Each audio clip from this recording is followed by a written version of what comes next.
오늘의 말씀을 통해서 주님은 우리에게 큰 도전을 주고 계십니다. 하나님의 사명을 받는다는 것, 하나님의 일을 감당한다는 것은 어떤 의미가 있는 것일까? 그것이 우리 삶 가운데 주는 도전은 무엇일까? 그것에 대한 주님의 말씀입니다. 우리가 누구나 주님의 일을 감당하고 있죠. 또 주님을 위해 헌신합니다. 그런데 그것이 우리에게 가지는 진정한 의미는 무엇일까 하는 것이죠. 오늘 사무엘상 20장을 시작하면 다윗이 라마 나요스에서 도망하여 요나단에게 이르되 라고 시작하고 있습니다. 다윗이 사울에게 계속 죽음의 위협을 당하면서 쫓기고 있는데 라마로 사무엘을 한테 도망을 가죠. 19장 마지막에 나오는 이야기입니다. 사무엘이 다윗을 감추어 줬는데 그곳으로 사울이 다윗을 죽이기 위해서 3번이나 사람을 보냅니다. 근데 그 사람들이 이 라마에 있는 이 예언자의 학교, 이 사무엘과 함께 있는 그 예언자 그룹에 도착하면 성령이 감동되어서 모두 다 자기의 소임을 잃고 그 성령에 취해 있다가 돌아가는 것이죠. 그 일이 3번 반복된 다음에는 다시 이번에는 사울이 직접 라마 나요스로 내려오는 겁니다. 근데 라마 나요스로 내려온 사울마저 성령에 크게 감동해서 여호와의 영에 사로잡힘을 받아서 계속 예언을 하고 기도를 하다가 돌아가는, 그래서 다윗이 기적적으로 생명을 구하는 이야기죠. 기적으로 생명을 구하는 이야기, 하나님의 도우심으로 생명을 구한 두 이야기가 오늘 사무엘상과 사도행전에 나오고 있습니다. 그런데 20장이 시작되면 다윗이 찾아와서 요나단을 만나요. 사울과 다윗의 이야기 안에 요나단이 들어있는 겁니다. 요나단을 만난 다윗은 1절에 내가 죄가 무엇이기에 그가 내 생명을 찾느냐, 이런 억울함을 호소하죠. 3절에 가면 내와 죽음 사이는 한 걸음뿐이다, 절박한 죽음의 위기에 처해 있다고 이야기합니다. 요나단은 아직까지는 우리 아버지가 그럴 리가 없어, 사울왕은 너를 죽이지 않아, 이렇게 얘기하는데 다윗은 요나단에게 나와 죽음 사이가 한 걸음뿐이다, 내가 거의 죽게 되었다고 이야기하죠. 20장 전체에 걸쳐서 요나단이 어떻게 다윗의 목숨을 다시 구해주는가에 대한 이야기가 나오고 있습니다. 4절에 가면 요나단이 다윗에게 이르되 내 마음의 소원이 무엇이든지 내가 너를 위하여 그것을 이루리라, 이렇게 이야기하죠. 기적적인 이야기입니다. 기적, 삶의 늘 어려운 가운데 이런 하나님의 도우심이 함께하기를 예수 그리스도의 이름으로 축원합니다. 우리 사도행전으로 가시면 오늘 사도행전의 12장의 말씀은 18절에 나리샘의 군인들은 베드로가 어떻게 되었는지 알지 못하여 라고 시작하고 있죠. 헤롯 왕이 요한의 형제 야고보를 죽인 다음에 12장 3절에 가면 유대인들이 이 일을 기뻐하는 것을 보고 이 유대인 공동체 안에서 유대인 크리스찬들과 그냥 순수한 유대인들 간에 갈등이 있는 겁니다. 유대인 크리스찬의 대표인 지도자인 야곱을 헤롯이 죽이니까 유대인들이 좋아하는 거죠. 그것을 보고 헤롯 왕이 다른 지도자들도 잡아서 죽여야 되겠다, 그리고 베드로를 잡아 넣은 거죠. 우리가 잘 알고 있는 얘기죠. 간수와 함께 갇혀 있는데 근데 천사가 기적적으로 이 간수들의 틈을 뚫고 모든 쇠 고리를 다 풀고 그리고 베드로를 기적적으로 구해준 그 다음 날의 이야기입니다. 살아난 베드로는 요한의 어머니 마리아의 집으로 피신하고 거기서도 위협을 느껴서 다시 예루살렘을 떠나가게 되는 거죠. 19절에 헤롯이 그를 찾아도 보지 못하매 파수꾼들을 신문하고 죽이라 명하니라. 헤롯이 유대를 떠나 가이사로 내려가서 머무니라. 베드로를 놓쳤다고 파수꾼들을 신문한 다음에 죽인 것으로 봐서 헤롯은 베드로를 죽이려고 하는 생각이 분명히 있었던 것 같아요.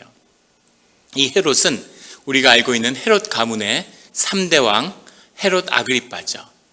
예수님의 탄생이 임박했을 때 유아들을 죽였던 헤롯 더 그레이, 헤롯 대왕이 있고 그의 아들 헤롯 안티파스가 있죠. 세례자 요한을 죽이고 예수님이 돌아가실 때 왕이었던 헤롯 안티파스가 있고 그리고 그의 조카인 지금 헤롯 아그리빠가 나오는 겁니다. 이 헤롯 왕들은 기독교와의 갈등 때문에 우리 성경을 통해서 굉장히 나쁘고 야비하고 악한 그런 사람들로 묘사되고 있지만 사실 유대의 역사에서는 굉장히 위대한 왕들로 기록된 사람들이죠. 마지막에 유대의 왕국이 한번 크게 부흥을 하고 유대의 성전이 재건되고 유대 왕국의 마지막에 큰 빛을 발했던 그런 시절로 그렇게 유다의 역사에는 기록되어 있습니다. 그런데 이 헤롯 왕 아그리빠가 베드로를 죽이려고 했는데 죽이지 못한 것입니다. 그 다음에 20절에 가면 헤롯이 두로와 시돈 사람들을 대단히 노여워하니 그들의 지방이 왕국에서 나는 양식을 먹는 까닭에 한 마음으로 그에게 나와 왕의 침소 맡은 신하 블라스도를 설득하여 화목하기를 청한지라.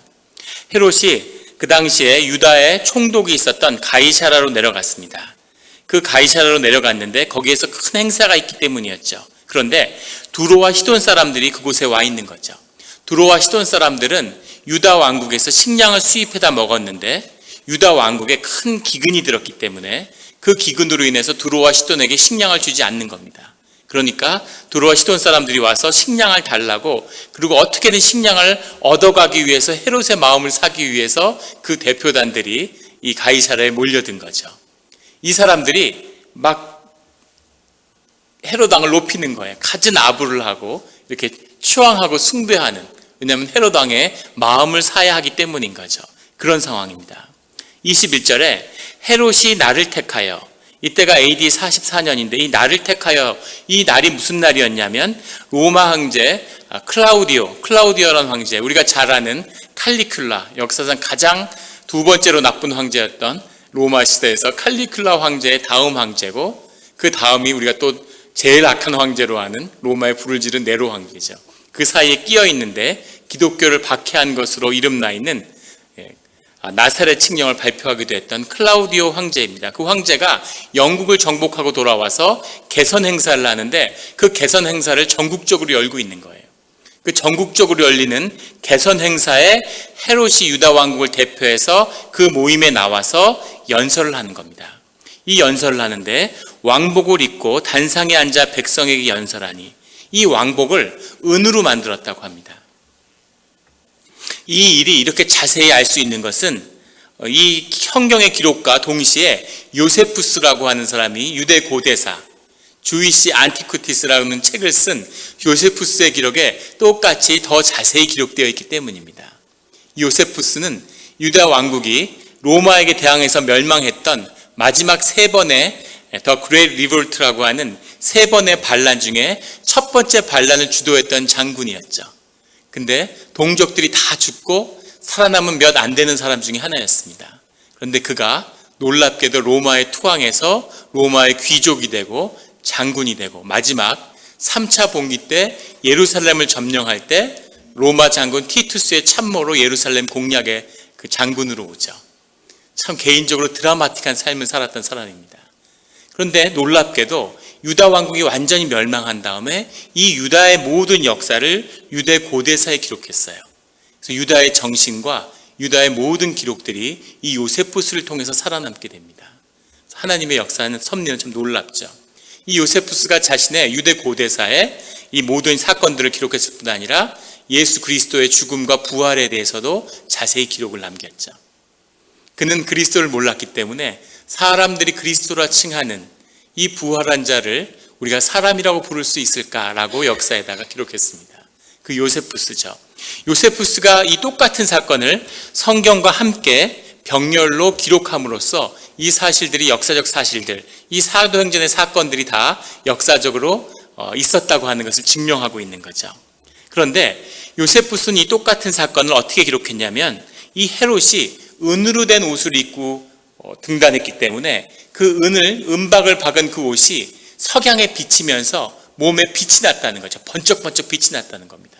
그걸 보고 사람들이 열광해서 막 소리 질렀는데 요세푸스의 견해에 의하면 이 헤롯 대왕이 신 같은 권위로 나타났던 게 아니라 요세푸스도 헤롯 대왕을 좋아하지 않았던 것 같아요. 헤롯 왕의 이 앞에 나왔던 20절에 시돈과 두로 사람들이 와서 아부한이라고 신이 나타났다고 그렇게 소리 질렀다, 이렇게 기록하고 있습니다. 그런데 아무튼 이 성경의 오늘 말씀해 보면 왕복을 입고 단성에 앉아서 백성에게 연설하는데 21절에 백성들이 크게 부르되 이것은 신의 소리요 사람의 소리가 아니라 하거든요. 그의 연설과 그의 이 연설이 너무나 압도적이고 그의 모습이 너무 압도적이어서 사람들이 신의 소리라고 외쳤다는 거죠. 근데 요세푸스의 기록에 의하면 신의 소리라고 외친 게 아니라 신이라고 외쳤다는 겁니다. 하나님이 여기 오셨구나, 신이 이곳에 임했구나 하고 사람들이 열광했다는 거예요. 굉장히 이 사건이 왜 이렇게 기록될 만큼 충격적이었냐면 유대인들은 유일신을 믿는 사람들입니다. 우상의 숭배를 경계해요. 그런데 왕이 나와서 연설하는데 유대인들이 신이라고 외친 거죠. 얼마나 압도적인 그 권위와 그 카리스마가 그 분위기를 압도했는지를 보여주고 있는 겁니다. 역사적인 기록이죠. 왜 이 기록이 이 사도행전에 굳이 기록되어야 했을까요? 신의 소리요 사람의 소리가 아니라 하거늘. 23절에 헤롯이 영광을 하나님께 돌리지 아니하므로, 하나님의 영광이 헤롯을 통해 나타났는데 그런데 헤롯이 그것을 주님께 다시 돌리지 않았다는 거죠. 그래서 주의 사자가 헤롯을 쳤더니 벌레에게 먹혀 죽으니라. 짧게 벌레에게 먹혀 죽으니라로 되어 있는데 요세푸스의 기록에 의하면 이 헤롯 왕이 그날로부터 닷새 뒤에 죽었다고 합니다. 심한 복통을 앓았는데 실제로 닷새 뒤에 죽었을 때는 배에서 벌레들이 쏟아져 나왔다고 그래요. 배가 썩어서. 참 신기한 일이니까 역사에 기록이 됐겠죠. 어떻게 닷새 만에 배가 썩어서 벌레들이 배에서 나왔을까? 이런 아주 기이한 죽음을 맞게 되는 거죠. 하나님의 영광이 임한 것도 맞고 하나님이 아주 놀라운 방법으로 헤롯의 목숨을 거둔 것도 사실입니다. 그런데 우리에게 보여주려고 하는, 하나님이 우리에게 말씀하시는 이 성경의 사도행전의 기록에 왜 굳이 헤롯이 있어야 했을까? 이것이 오늘 우리에게 주는 말씀의 도전인 거죠. 오늘 다시 사무엘상으로 돌아가서 요나단이 이제 사울에게서 하나님의 기름 부음이 떠났는데 다윗에게로 하나님의 촛대가 옮겨진 거죠. 그런데 그 사이에 요나단은 왜 있는 것일까요? 보통 요나단과 다윗의 아름다운 우정에 대해서 많이들 이야기하는데 그 개인의 우정이 성경의 한 절을 전체를 차지할 만큼 그렇게 큰일이었을까요? 수많은 아름다운 우정들이 있었을 텐데 하나 더 뒤로 밀러서 왜 요나단과 미갈, 사울의 딸과 자식은 그렇게까지 다윗을 좋아했을까? 미갈은 다윗을 사랑했다고 나오고 아버지가 그렇게 미워하는데, 그리고 아들 요나단은 심히 좋아해요. 자기 몸처럼 그렇게 다윗을 아꼈다고 나오죠. 왜 그렇게 다윗을 좋아했을까? 그게 궁금하지 않으셨습니까? 별로 궁금하지 않으셨던 얼굴인 것 같아요. 왜 그렇게까지 다윗을 좋아했을까? 보통 처남과 매부가 이렇게 사이가 좋나요? 그렇게 별로 사이가 좋을 것 같지 않은데 이 요나단과 다윗은 너무 사이가 좋은 거죠. 교회 안에 보면 가끔 놀라운 커플들을 보게 됩니다. 대개는 미녀와 야수처럼 훨씬 더 여자가 나은 경우가 많아요. 목사님들이 특히 그런 경우가 많은데, 사모님은 너무 학력도 좋고 얼굴도 예쁘고 뭐 집안도 좋고 뭐 의사고 약사고 뭐 선생님이고 뭐 간호사고 뭐 너무너무 훌륭한 거죠. 세상의 눈으로 보기에 뭐 하나 부족할 것이 없는. 근데 거기에 비해서 남편이 너무 초라한 거죠. 목사가 키도 작고 얼굴도 못나고 뭐 하나 볼 것이 없는, 별 볼 일 없는 미녀와 야수가 다니는, 키도 작고 뭐 저 커플이 어떻게 맺어졌을까? 그런 커플 종종 보시죠. 꼭 그런 커플, 목사 사모님이 아니더라도 교회에 보면은 남자가 확 기우는데 어떻게 저렇게 부부가 됐지? 이런 커플들을 자주 보게 됩니다. 어떻게 그런 커플이 맺어질 수 있었을까? 궁금했죠, 처음에. 그래서 그 깊은 삶의 간증에 들어가 보면 다들 상대방을 만나기 전에 하나님을 먼저 만난 거죠. 하나님 안에서 하나님을 깊이 사랑하기 때문에 그 배우자 안에 있는 하나님을 발견하는 겁니다. 그 사람이 귀해 보이고 좋아 보이는 거죠. 하나님의 형상을 보니까, 하나님이 그 사람을 부르는 소명과 사명을 보니까 얼마나 그 사람이 귀하게 보이겠어요. 그래서 그것이 맺어지는 겁니다. 오늘 요나단과 미갈이 왜 그렇게 다윗을 좋아했을까? 사실 사울도 다윗을 좋아했죠. 자기 옆에 두고. 이제는 다윗을 미워하지만 미갈과 요나단이 봤던 그 다윗 안에 하나님을 사울도 보았던 겁니다. 그리고 요나단과 미갈은, 특별히 오늘 요나단은 하나님을 깊이 사랑하는 사람인 거죠. 그렇기 때문에 다윗이 아버지께 반역하는 것처럼 비춰질지라도 여전히 그 사람을 믿고 좋아하고 귀하게 여기는 거죠. 우리가 여기서 볼 수 있는 것은 사울 안에 하나님을 깊이 사랑하는 모습이 있었다는 겁니다. 사울이 하나님을 사랑했어요.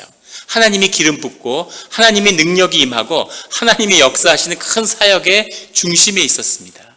그 진실됨이 그 자녀들에게 유산으로 남아있는 거죠. 우리 교회에서 오랫동안 믿음 생활한 분들의 신앙을 궁금하시면 그 자녀를 보면 됩니다. 그 자녀들이 부모의 심장을 갖고 태어나죠. 그 자녀 속에 있는 가장 깊은 것, 그것이 주님과 부모로부터 자녀에게로 이렇게 유산으로 물려받습니다.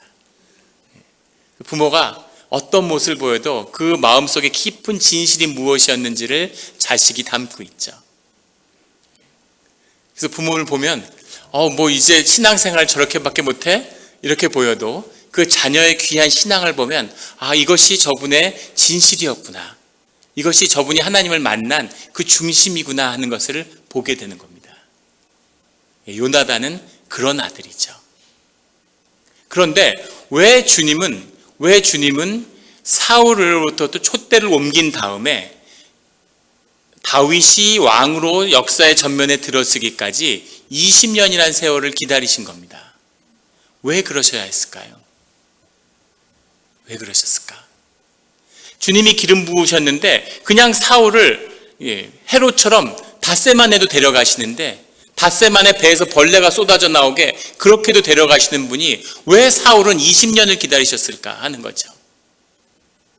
그것은 다윗을 위한 시간이었지만 동시에 사울을 위한 시간이기도 했고, 더 중요하게는 요나단을 위한 시간이었다고 저는 봅니다. 사울을 왕으로 세웠다는 건 사울 다음에 요나단이 왕이 되어야 되는 거죠. 그 기름 부음은 사울에게서 흘러서 요나단에게 가야 되는 거예요. 그런데 요나단이 왕이 되어야 되는데 요나단은 사울의 아들이고 왕으로, 요나단으로, 주님의 아들로 쓰지 못하는 거죠. 다윗은 2세의 아들이지만 이제 다윗으로, 주님의 아들로 서 있어요. 그런데 요나단을 기다리는데 요나단은 여전히 사울의 아들을 벗어나지 못하는 거죠. 심지어 사울이 창을 들어서 요나단을 죽이려고 합니다. 다윗을 죽이려고 했던 것처럼. 그래도 요나단은 사울을 떠나지 못해요. 요나단의 심성이 어떤 사람이었는지, 어떤 아들이었는지를 보여주는 아름다운 모습일 수 있지만 동시에 요나단이 하나님을 만난 것은 거기까지라는 거죠. 하나님을 사랑하지만, 하나님을 보았지만 하나님의 기름 부은 사람으로, 사울이 아니라, 아들이 아니라 주님의 아들로 서지는 못하는 그런 요나단의 모습이라는 겁니다. 20년 지나서 결국 사울과 죽임을 맞고 사울 왕조는 幕을 내리게 되죠. 그리고 다윗이 등장하는 겁니다. 사울도 있고 요나단도 있는데 그 끝에서 다윗이 나오는 거죠. 보이십니까? 오늘 다시 사도행전을 본문에 가면 똑같이 세 사람이 서 있어요. 베드로가 극적인 죽음에서 구출함을 받았습니다. 그리고 헤롯 왕이 나와요. 왜 헤롯 왕이 이토록 중대하게 다뤄져야 됐을까? 왜 헤롯 왕의 권위와 하나님이 임재한 이 모습을 굳이 성경이 기록해야 했을까? 헤롯 왕도 주님이 세운 사람입니다. 주님의 기름 부으심이 있었어요. 그래서 유다 왕국이 세워지고 성전이 재건되는 거죠. 왕이 성전을 재건하고 싶다고 성전이 재건되겠습니까? 절대 못합니다. 그러면 왕마다 재건했겠죠. 수백 년간 하지 못하던 일을 헤롯 왕조에 가서 이뤄낸 거죠. 아무것도 없는 한 집안의 청년, 그냥 부유한 상인의 아들을 주님이 세워서 하스몬 일가라고 하는 유대 왕조와의 가문으로 들어가서 온갖 우여곡절 끝에 이 헤롯 왕조가 쓴 거예요. 그리고 헤롯 왕을 통해서 주님의 역사가 일어나고 유대 왕국의 역사가 재건된 겁니다. 그 헤롯 왕의 역사가 있고 거기에 주님이 그리스도를 보내셔서 이 유다의 왕국에 새로운 구원을 선포하신 거죠. 그 중심에 베드로가 있어요. 그런데 오늘 24절의 말씀에 보면 17절에는 베드로가 떠나 다른 곳으로 가니라 이렇게 끝나고 23절에 헤롯이 벌레에게 먹혀 죽으니라 이렇게 끝나죠. 그 다음에 24절에 하나님의 말씀은 흥왕하여 더하더라 이렇게 되어 있습니다. 베드로도 퇴장하고 헤롯도 퇴장했는데 하나님의 역사는 더하더라는 거죠. 그 다음에 25절에 뜬금없이 바나바와 사울이 부조하는 일을 마치고 안디옥 교회에서 헌금을 걷어다가 기근이 된 예루살렘 교회에 전달하고 오는 겁니다.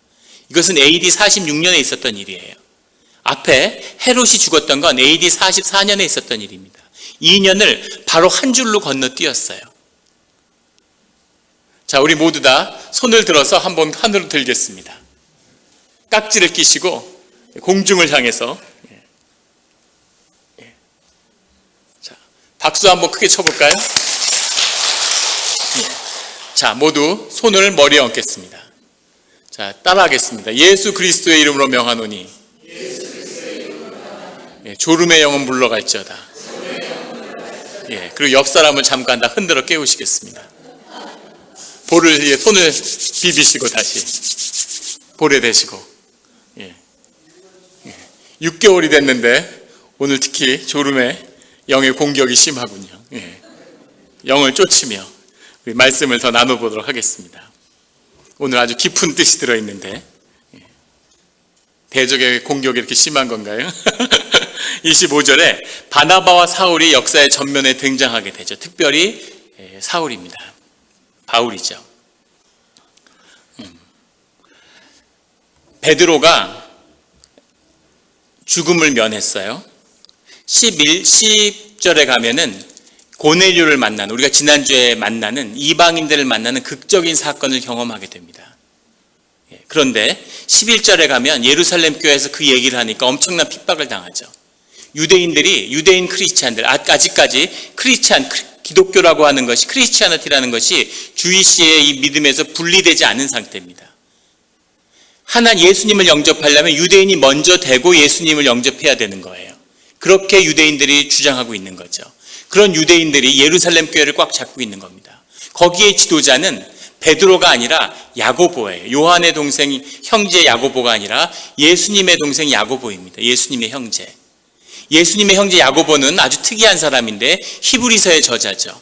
근데 예수님의 공생애를 통해서 예수님을 따라다니지 않았어요. 예수님이 살아계실 때 예수님의 그리스도됨을 부인했던 사람입니다. 그런데 무슨 일이 일어났는지는 성경에 나오지 않는데 예수님의 사후에는 예루살렘 교회 수천 명이 모이는 가장 강력한 기독교 공동체의 지도자입니다. 어떻게 야고보가 사도도 아닌 예수님과 공생애를 같이 하지 않았는데 예루살렘 교회의 지도자가 될 수 있었을까요? 상상해보면 어렵지 않았겠죠. 다 예수님을 아버지라고 부르는 그룹에서 예수님을 형님이라고 부르는 사람이 있는 겁니다. 얼마나 권위가 있었겠습니까? 이 야고보의 무덤이 얼마 전에 발굴됐죠. 커다란 석조 무덤이. 권위가 어마어마한 거죠. 예수님의 말씀 한마디 한마디를 하나님의 말씀으로 듣고 있는데 사람들이 베드로가 예수님이 살아계실 때 이런 얘기를 했는데 그럼 야고보가 그것은 잘못 오해한 거야. 우리 예수님, 우리 형님은 이런 분이신데 예전에도 이런 말씀을 자주 하셨어. 그 뜻은 이런 거야. 나하고 예수님이 어렸을 적에 미역을 갚는데 이런 일이 있었지. 이런 얘기를 앉아서 계속 하는 사람이 있다고 생각해 보세요. 그 압도적인 권위를 누가 당할 수 있겠습니까? 예루살렘 교회의 수장은 야고보인 거죠. 이 야고보는 철저하게 유대인의 관습, 유대인의 신앙의 유산 아래 기독교가, 이 그리스도의 믿음이 자리 잡아야 한다고 믿는 사람이었죠. 그런데 베드로가 야고보 밑에서 맥을 못 추는 겁니다. 예루살렘 교회에서 야고보의 리더십 밑에 있는 거예요. 그 베드로에게 주님이 오셔서 이방의 전도를 해라. 새로운 기독교의 모습을 보여야 된다고 그것을 고넬료를 만나게 하고 환상을 보여주고 예루살렘 교회에다 그것을 증거하게 했는데 베드로는 끝까지 예루살렘 교회의 권위를 넘어서지 못합니다. 야고보의 권위 아래 있는 거죠. 갈라디아서에 가면 급기야는 갈라디아 교회를 베드로가 방문했는데 사람들끼리 잘 어울리다가 예루살렘 교회에서 사절단이 오니까 사람들하고 같이 밥을 안 먹고 유대인끼리 모여서 따로 밥을 먹는 거죠.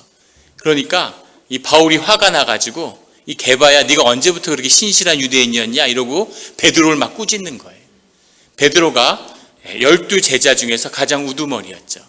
예수님의 공생애를 처음부터 같이 한 사람입니다. 그런데 바울에게 꾸짖음을 받는 처지가 돼요. 바울은 담메색으로 갈 때 예수님을 만났습니다. 예수님의 공생을 같이 하지 못했어요. 그런데 예수님에 대해서 계속 증언하죠. 예수님의 이야기를 누구에게 들었을까요? 천사가 와서 얘기해 줄 수도 있겠지만 그가 아라비아 사막에 은거했다가 예루살렘에 돌아와서 베드로를 만났다고 고백하죠. 예수님의 이야기를 바울에게 해준 사람은 베드로였습니다.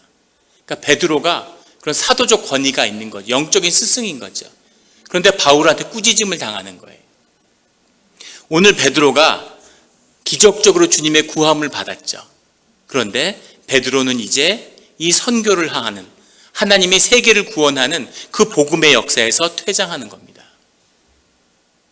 헤롯 대왕도 이런 죽음으로 떠나고 말죠. 헤롯은 굉장히 헤롯 안티파스의 조카였는데 핍박을 받아서 로마로 도망가서 살았다고 그래요. 어린 시절을 로마에서 보냈다고 합니다.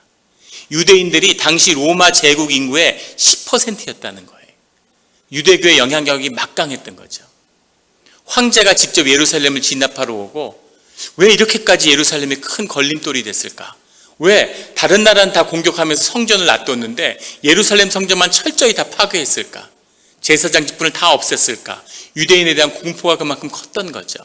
유대인의 영향력이 컸던 시절에 하나님이 이 헤롯 아그리빠를 로마로 불러들인 거죠. 로마에서 자랐는데 키도 크고 외모도 출중하고 언변이 뛰어난 사람이었다고 그래요. 역사의 기록에 의하면 그 아우구스투스 황제, 이 로마의 초대 황제였던 아우구스투스가 이 아그리빠 보고 유일신을 믿는 유대인이 그 로마의 황족 가운데 있으니까 아그리빠를 이 헤롯 아그리빠한테 그렇게 농담으로 물었다는 거죠. 이렇게 세상 일이 복잡한데 유일신으로 무슨 일이 되겠냐고 이렇게 물으니까 그 황제 앞에서 이 헤롯 아그리빠가 한 분의 하나님을 섬기는 것도 이렇게 고달픈데 어떻게 여러 신을 섬길 수가 있겠냐고 그렇게 받아 넘겼다고요. 재치도 있고 훌륭한 청년이었는데 삼촌을 모략하고 나중에 왕이 됐죠. 그런데 이 헤롯 왕의 죽음 이후에 헤롯 아그리빠의 아들 2세가 몇 년간 더 치세를 하지만 결국 왕위를 받지 못하고 유대 왕국은 멸망하고 맙니다. 그 아들은 나중에 예루살렘 공방전을 할 때 로마 군대와 합세해서 자기 동포를 죽이는 일을 하게 되죠. 그래서 유다 왕국이 완전히 끝나버리는 거예요. 하나님이 기름 부으심을 통해서 큰 역사를 이루시려고 했던 거죠. 유다 왕국도 필요했고 큰 수천 명이 모이는 예루살렘 교회도 필요했고 그 밑에 베드로와 같은 사도들도 필요했던 겁니다. 그런데 그 일이 일어나지 않은 거죠. 주님이 시간을 주고 계시를 주고 역사하고 기다리는데 베드로는 예루살렘 교회를 넘어서지 못하는 거예요. 예루살렘 교회는 유다 왕국을 넘어서지 못하는 겁니다. 그리고 주님의 시간이 다 찬 거죠. 주님이 베드로도 퇴장시키고 예루살렘 교회도 철저히 사라지게 만들고 그리고 유다 왕국도 완전히 멸망시킨 거죠. 이것이 헤롯 왕의 죽음과 베드로의 퇴장입니다. 그리고 오늘 아주 새로운 역사, 바울과 바나바가 선교의 여행을 떠나고 있는 거죠. 예루살렘 같은 큰 교회가 아니라 가정교회 몇 곳을 개척하는 그 역사를 통해서 주님의 복음, 기독교라고 하는 새로운 예수 그리스도의 복음을 증거하는 새로운 역사가 완전히 새롭게 시작되고 있습니다. 이제 사도행전 13장부터 28장까지는 사도 바울의 이야기죠. 베드로의 이야기는 완전히 끝나는 겁니다. 이것이 주님이 역사하시는 주님이 기름 부으신 자를 인도하시는 모습이에요.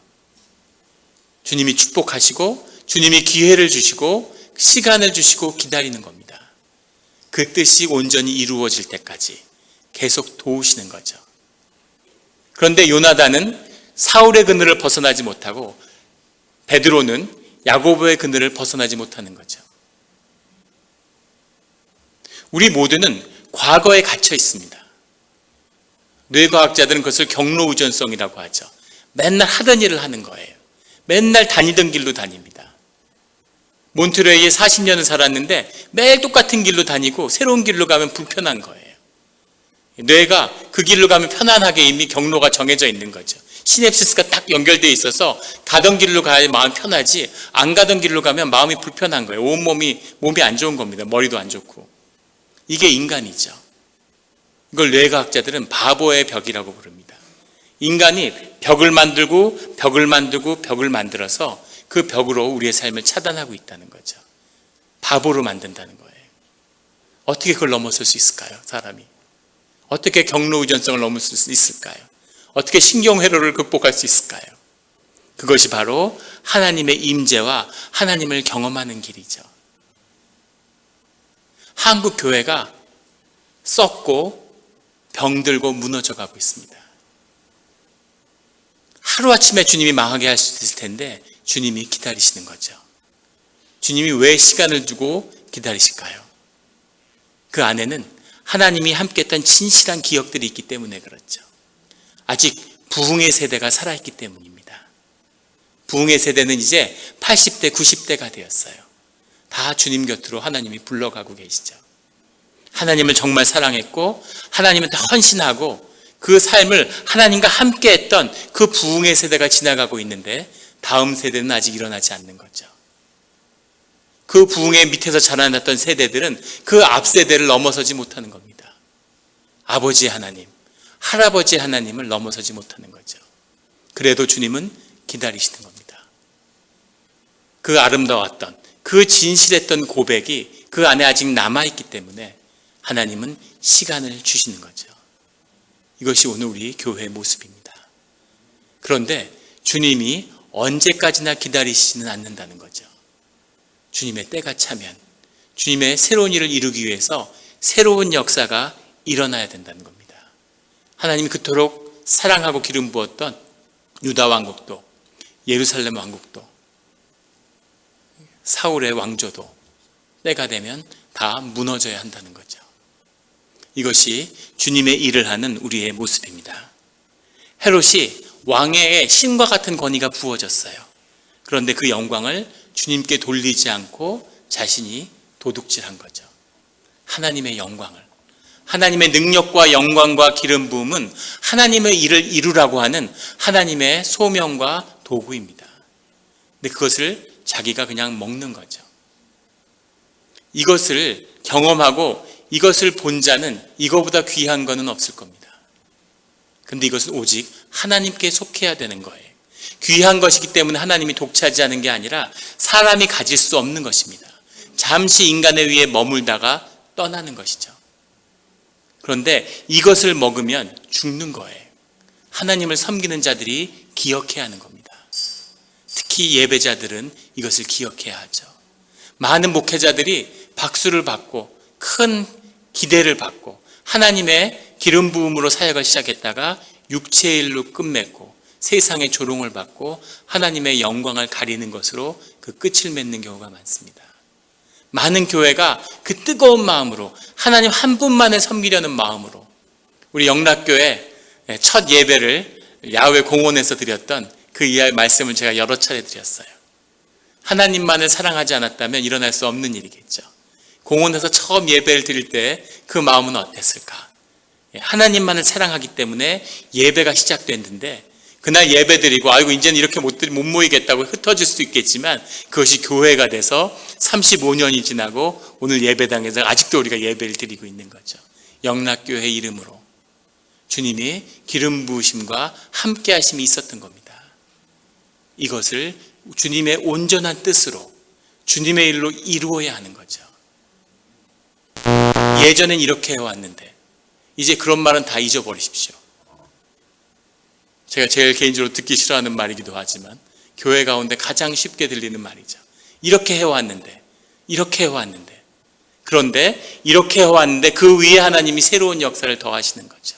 이렇게 왔는데 하나님이 이제 저렇게 하는 일을 행하시는 거죠. 그 주님을 만날 때마다 우리에게 축복과 새로운 역사가 시작되는 겁니다. 주님의 일을 봉사하는 사람들은 절대 주님의 영광을 도둑질해서는 안 되는 거죠. 오늘 아주 중요한 이 성령의 비밀을 하나 말씀드리겠습니다. 우리가 예배 전에 모여서 다 기도하죠. 주님의 임재가 필요하고 예배 가운데 주님이 함께 하셔야 되기 때문에 간절히 주님께 기도합니다. 그런데 예배가 끝나면 기도를 안 해요. 물론 기도를 하고 마치지만 예배자들은 주님께 기도하는 자세로 돌아가서 다시 열었던 문을 닫고 나와야 되는 거죠. 성령님 와달라고 하는데 오셨는데 이제 왔으니까 됐다. 사람들 은혜 받았으니까. 내 심령이 살아났으니까. 그만인 거죠. 그런 일이 반복되면 언젠가는 주님이 기대를 갖고 찾아오시지만 너희가 지난주에 날 무시했는데 이번 주에 가나 봐라. 주님이 그렇게 안 하시는 거죠. 또 기대하는 마음으로 주님의 이름을 부르는 곳에 오시는 겁니다. 하지만 계속 그렇게 무시를 당하면 어느 순간 주님이 발길을 끊으시는 거죠. 그러면 천국 같았던 교회가 지옥으로 변하는 겁니다. 서로 다 짐승이 뛰어나와서 물어뜯기 시작하는 거죠. 주님의 이 기름 부음이 끝나지 않도록 많은 주님의 사역자들 가운데는 주님의 영광을 도둑질하는 게 사역의 보람인 줄 아는 사람들도 있어요. 목회자 가운데 그런 사람들이 많죠. 주님의 영광은 주님에게 온전히 돌려드려야 되는 겁니다.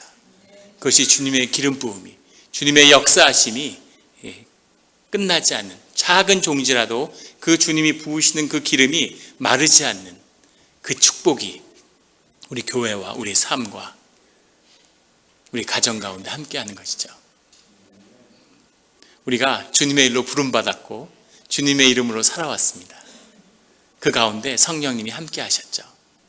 우리가 중요한 기로에 서 있습니다. 하나님이 새로운 역사와 새로운 길을 우리 앞에 여시려고 하는 거죠. 그 일이 열려서 요세푸스와 같이 다 망한 길인 줄 알았는데 주님의 새로운 구원의 역사가 열리는 그 길로 인도함을 받을지, 아니면 헤롯 아그리빠처럼 그 끝이 비참한 배에서 벌레가 나오는 신과 같은 이 영광이 임재했는데 이젠 배가 벌레 먹은 배에서 벌레가 나오는 그런 일로 끝을 맺을지, 그것을 결정하는 중요한 순간이죠. 저는 주님이 우리 영락교회를 택해서 다시 회복과 많은 일이 있었지만 결국은 주님의 아름다운 그 이야기로 끝을 맺을 거라고 확신합니다. 그 믿음 가운데 있는 것이죠. 그 꿈을 같이 보고 그 영광을 같이 누리는 성도님들이 되시기를 예수 그리스도의 이름으로 축원합니다. 기도드리시겠습니다. 하나님 아버지 감사합니다. 우리가 세상의 여러 부침 가운데 있는 것 같지만 주님께서 천사를 보내셔서 우리를 도우시고 영의 감동으로 또 주님의 놀라운 이적으로 우리를 이끌어 주심을 기억나게 해주시니 감사합니다. 주님은 주님 안에서 좋은 일이 많았습니다. 또 주 안에서 어려움과 고난도 많았습니다. 지나고 나서 되돌아볼 때 우리에게 소중한 것은 이제 주님밖에 없음을 다시 고백하게 됩니다. 주님, 우리에게 다시 오셔서 우리의 삶을 새롭게 하시고 우리의 마음을 새롭게 하시고 우리가 알지 못하는, 우리가 두려움으로 바라보지 못했던, 우리가 결코 넘지 못했던 그런 담을 허물어 주시고 새로운 길로, 성령의 길로, 주님의 길로, 형통의 길로, 복된 길로 우리 인생을, 우리의 교회를, 우리 믿음의 공동체를 이끌어 주시옵소서. 감사드리며 예수 그리스도의 이름으로 기도드렸습니다. 아멘.